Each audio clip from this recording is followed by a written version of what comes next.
বন্ধুরা তোমরা কি বুঝতে পারছো লিও কতটা রেগে আছে? লিও কিন্তু আজকে সকালবেলা মারপুরে অনেক রেগে আছে। ও মাকে আলমারি থেকে কাপড় বার করতে দেখেছে, মাকে এই যে আলমারি থেকে ব্যাগ বার করতে দেখেছে, ব্যাস মারপুরে একদম রেগে ডেগে একাকার। মা তুমি কোথায় যাচ্ছ, কেন যাচ্ছ, ওকে কৈফিয়ত দাও। আসলে আজকে একটু আমার বাইরে যেতেই হবে, আমার কিছু কাজ আছে, সেগুলো আজকে না করলে হবে না।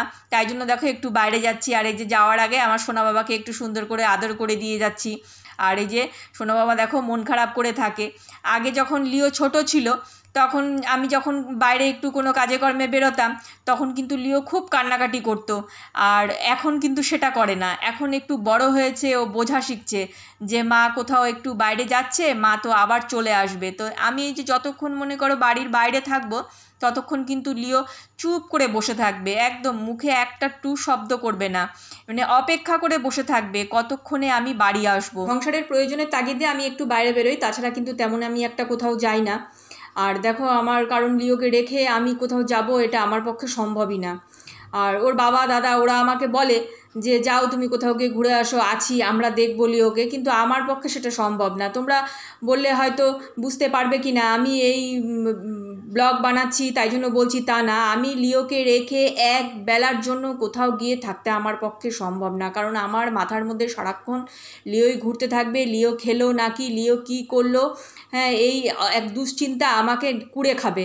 আমি তার থেকে বাবা আমি কোথাও যাই না, আমি লিওকে নিয়ে সারাক্ষণ বাড়িতে থাকি, লিওর সঙ্গে খেলা করি, লিওকে নিয়ে থাকি, এতেই আমি অনেক ভালো আছি। লিও ছাড়া আমার এক মুহূর্ত কাটানো সম্ভব না। লিওই আমার জীবনের এখন সবটা হয়ে উঠছে, লিও ছাড়া আমি একটু থাকতে পারি না।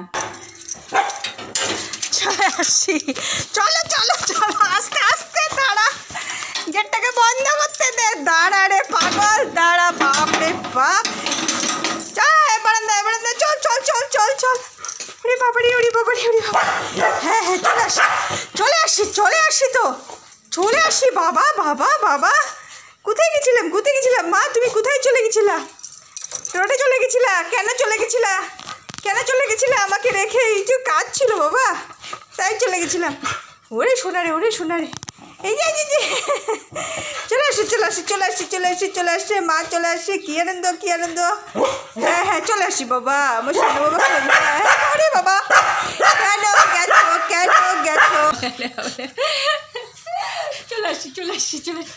বাবারে বাবারে বাবারে বাবারে বাবারে, হ্যাঁ হ্যাঁ হ্যাঁ হ্যাঁ, কত রাগ, কেন গেছিলা, কত কান্না। ওরে বাবা, চল চল ঘরে চল বাবা। দেখো দেখো দেখো, হ্যাঁ খালি দুষ্টামি। এতক্ষণ চুপচাপ বসেছিলে না? যেই যে মা আসছে না, এখন চলে আসছো তুমি এখানে দৌড়ে। চলো চলো আমি রান্না বসাবো। দেখো দেখো দেখো দেখো দেখো, শিগগিরই একদম ঘরে গিয়ে বসবা। আজ আর সময় মতন সব কাজ সেরে উঠতে পারবো না, কারণ বাইরে গেলে কিন্তু একটু দেরি হয়েই যায়। আর এই দেখো আরেকজনকে চেক করছে সবজি।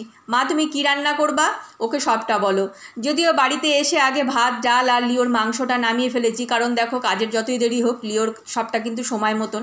তো লিও কিন্তু 1:30টার সময় ভাত খায়, তার জন্য আগে এসে লিওর মাংসটা ভাত এগুলো সব নামিয়ে ফেলেছি।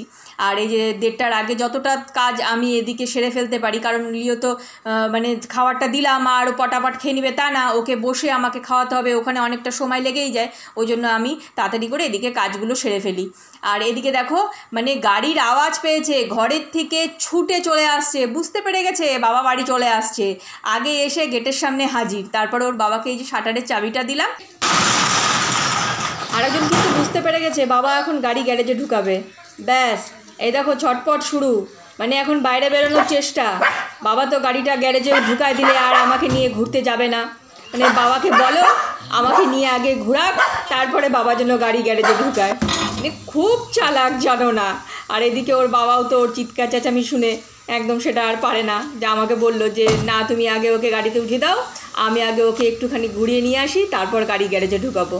তো বাবু চললো।